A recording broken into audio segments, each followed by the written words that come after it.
अगर आपने अपनी वाइफ के नाम पे प्रॉपर्टी बाय करी या फिर आपने अपने स्पाउस के नाम पे प्रॉपर्टी बाय करी है और आप सोच रहे हैं कि जब भी उसे बेचेंगे तो कैपिटल गेन जो भी होगा उस पर कोई टैक्स नहीं देना पड़ेगा बिकॉज आपकी वाइफ अर्न नहीं करती या फिर स्पाउस अर्न नहीं करते, इस पर कोई टैक्स नहीं लगेगा, टैक्सेबल स्लैब में आ जाएगा एंड आप इसमें रेंटल इनकम भी अर्न कर रहे हो, सोच रहे हैं कि रेंटल पे भी कोई टैक्स नहीं देना पड़ेगा, तो क्या आप सही सोच रहे हैं?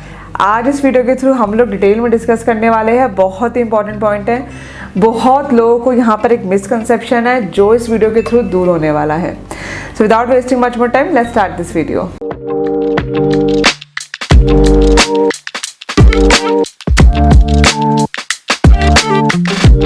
जैसे कि मैंने आपको वीडियो की स्टार्टिंग में बताया कि अगर आप अपनी वाइफ के नाम पे प्रॉपर्टी बाय कर रहे हैं तो इसका मतलब ये नहीं है कि जब भी आप उस प्रॉपर्टी को बेचेंगे तो कैपिटल गेन जो होगा वो आपके हैंड्स में टैक्सेबल नहीं होगा। सो आज इस वीडियो को हम लोग दो पार्ट में समझने वाले हैं। सबसे पहला पार्ट, अगर एक हस्बैंड अपनी वाइफ को प्रॉपर्टी ट्रांसफर कर देता है विदाउट एनी कंसिडरेशन या फिर without adequate consideration, so section 27 के प्रोविजंस लग जाते हैं। सेक्शन 27 क्या कहता है कि डीम्ड ऑनर हस्बैंड ही माना जाएगा। तो अब सबसे पहले हम एक एग्जाम्पल के थ्रू इसको समझते हैं, बहुत इंटरेस्टिंग पॉइंट है, मिस नहीं होना चाहिए। एग्जाम्पल हमारा फेवरेट मिस्टर आनंद और उनकी वाइफ है श्रुति।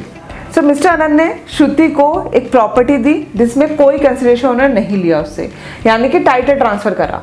सो सेक्शन 27 के अकॉर्डिंग अगर कोई एडुकेट कंसिडरेशन दिए बिना आप प्रॉपर्टी ट्रांसफर कर रहे हैं तो डीम्ड ऑनर आप ही माने जाएंगे।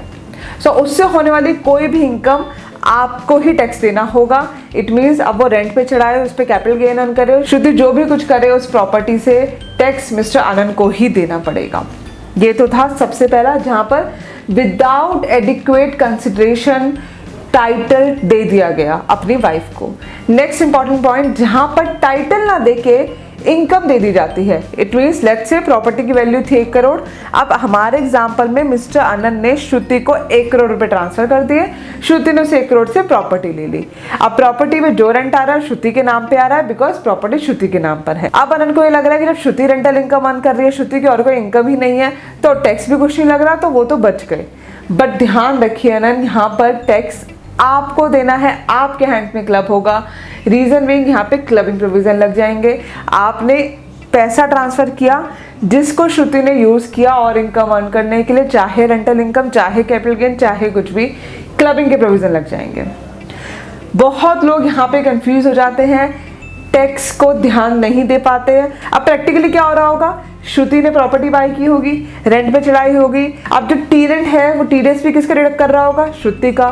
तो श्रुति के माइंड में भी यही है कि टीडीएस में डिडक्ट हो रहा है, 26 एस मेरा बता रहा है, तो ये रेंटल इनकम भी मेरी है। अब आनंद के माइंड में भी यही है कि श्रुति को ही देना है। बट यहाँ पे आप एक कंसल्टेंट से कंसल्ट करिए कि एक्चुअली टैक्स किसको देना है।